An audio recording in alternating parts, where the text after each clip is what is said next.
तो चलिए स्टार्ट करते हैं। देखते हैं ब्रेन कितने प्रकार के होते हैं, यानी how many types of brain, brain के कितने प्रकार होते हैं।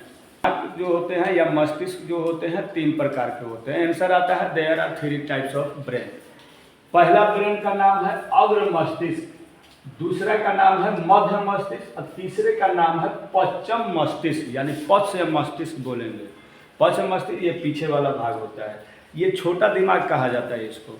और इस पर जो है ना चोट लगेगा तो आदमी इक्के बेर भगवान का प्यारा हो जाएगा।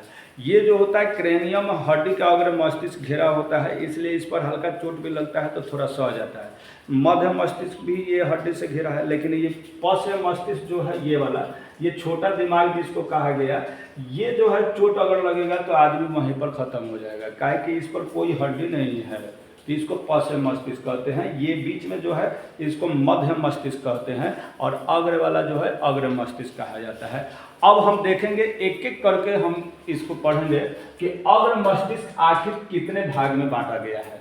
तो अग्र मस्तिष्क जो है 3 भाग में बांटा गया है। अग्र मस्तिष्क को 3 भाग में बांटा गया है। ए नंबर पर मस्तिष्क, सेरिबरम इसी को कहते हैं, 66% अकेला होता है, यानी इसको चतुराई का केंद्र भी कहते हैं। क्या कहते हैं?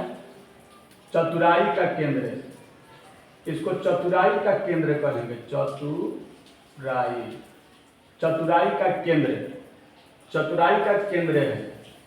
अग्र मस्तिष्क जो होता है चतुराई का केंद्र होता है।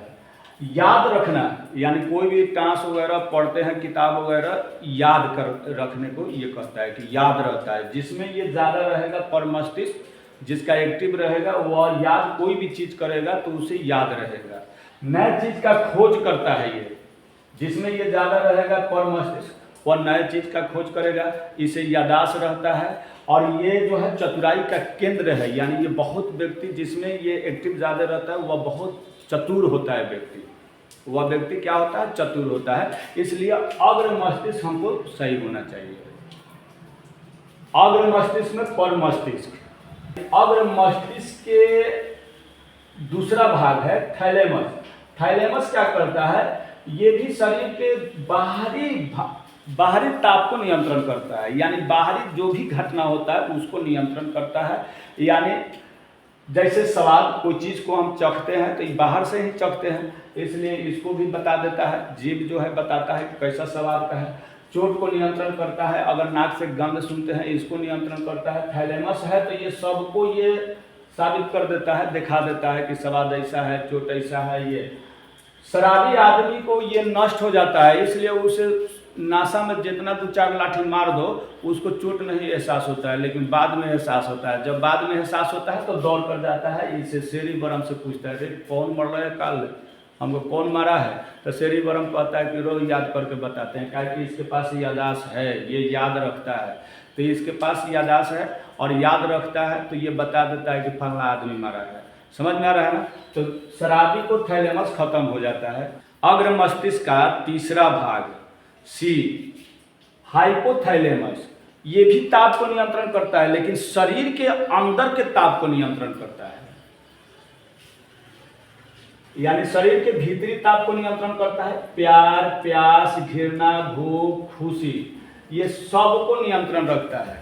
सबसे ज़्यादा प्यास इंसान को कब लगता है? जब वह आदमी किसी का इंतजार करता है, यानी कोई लड़की उसको बुला दिया है कि फलाना होटल में आओ और समय से नहीं जाता है तो पानी इतना ना प्यास लगेगा उसको, इतना ना ये एक्टिव हो जाता है, हाइपोथैलेमस इतना एक्टिव हो जाता है कि इसको प्यास पर प्यास, पानी पर पानी उझिल कर पेट को फूल कर लिया जाता है। तो ये इंतजार अगर किसी लड़की का कोई करता है उसको बहुत ज़्यादा प्यास लगता है, यानी ये हाइपोथैलेमस एक्टिव हो जाता है। समझ में आ रहा है? हाइपोथैलेमस इतना ना एक्टिव हो जाता है कि उसको प्यास बहुत है। थैलेमस जब ज़्यादा एक्टिव हो जाता है तो उसको क्या होता है? प्यास ज़्यादा लगता है।